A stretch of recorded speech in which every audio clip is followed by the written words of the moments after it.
The world's biggest traffic jam has begun. More than 150 cargo ships are waiting in line at sea to pass through the Panama Canal as they attempt to take a shortcut.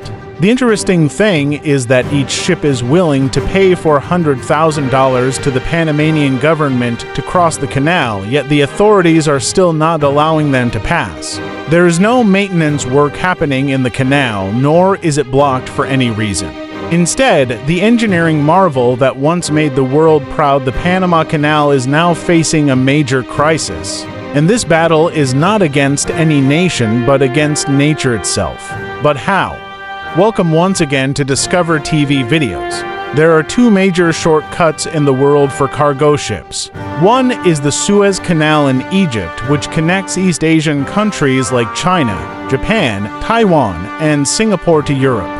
Similarly, if ships from these countries need to reach East America, East Canada, or if they need to travel from Europe to West America, they use another shortcut, the Panama Canal, located in Central America. There are around 50,000 cargo ships in the world, and 70% of them rely on these two shortcuts. This means that if either the Suez or Panama Canal faces any issues, the entire world will be affected, just like when the Ever Given ship blocked the Suez Canal in 2021, halting traffic for 6 days. If a similar event happens in the future, ships will be forced to take a much longer route, increasing both travel time and fuel costs. And ultimately, this extra cost will be passed on to the end consumers, you and me.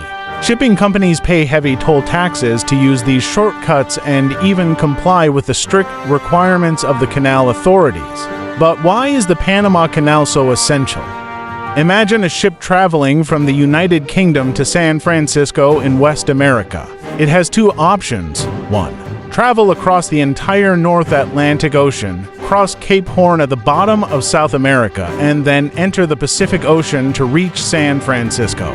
This total journey would cover over 25,000 kilometers, take 28 days, and require approximately 8 million liters of fuel, costing around $30 million to 160 crore. 2. Use the Panama Canal. Instead of 25,000 kilometers, the distance is reduced to just 14,000 kilometers, a 44% reduction. This also cuts fuel costs in half, saving millions of dollars. Now, you might think ships save a lot by using the Panama Canal. However, the toll tax for a single ship is nearly $400,000, and sometimes it goes as high as $800,000 to $1 million. Yet, ships willingly pay this amount because the biggest advantage is time savings. If a ship takes an extra 15 to 20 days on a longer route, it means that instead of making 24 trips a year, it can only make 12. This cuts bookings by 50%. In simple terms, time is money, and shipping companies pay large sums to use the canal, even if it means waiting in line for 5 to 10 days or dealing with strict canal regulations. But now, the problem is that even if the Panama authorities want to, they cannot allow more ships to pass through.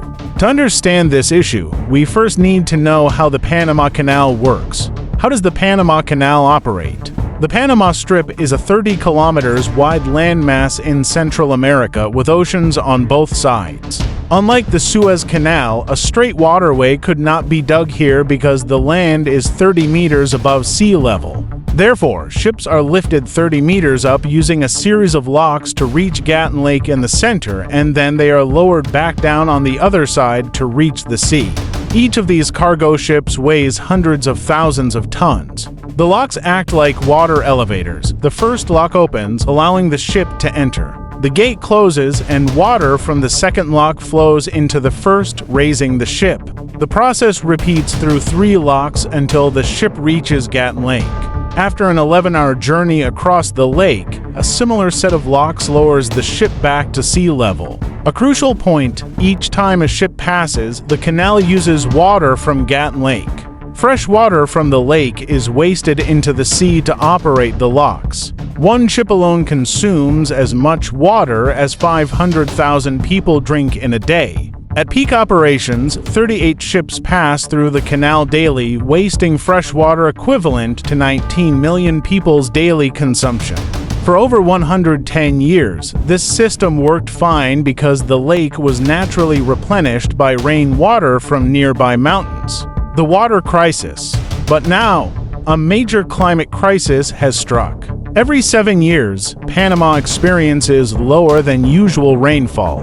However, this time, things are worse.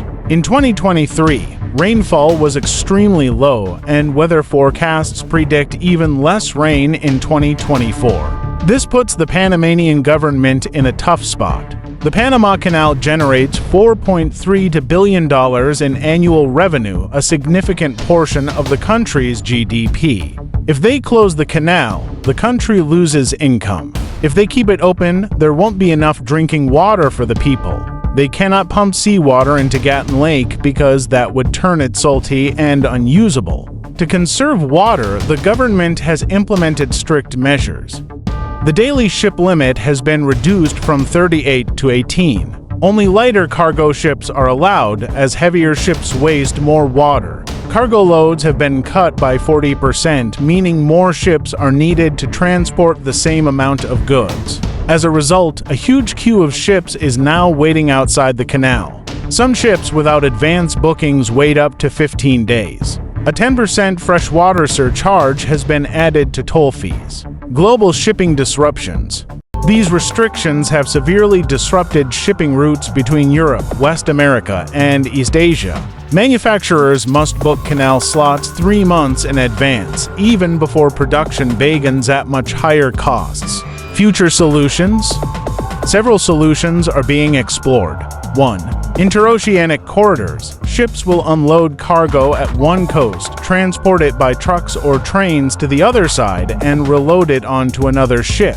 A rail corridor is being built in Mexico, which is only 190 kilometers wide and will feature modern ports on both sides. The Mexican government is investing $2.85 billion in this project, expected to be completed by 2030. This corridor will handle 1.3 million containers per year, compared to 2.6 million through the Panama Canal. Over time, Mexico's corridor will divert half of Panama's cargo traffic, making it a cheaper and faster alternative.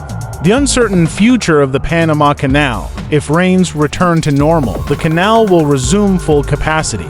But for how long? Climate change is real, and fighting against nature is impossible. If rainfall shortages continue, the canal might permanently shut down. Let's hope for the best. If you enjoyed this Discover TV video, don't forget to like and share. Thank you for your support, and we'll see you in the next amazing video.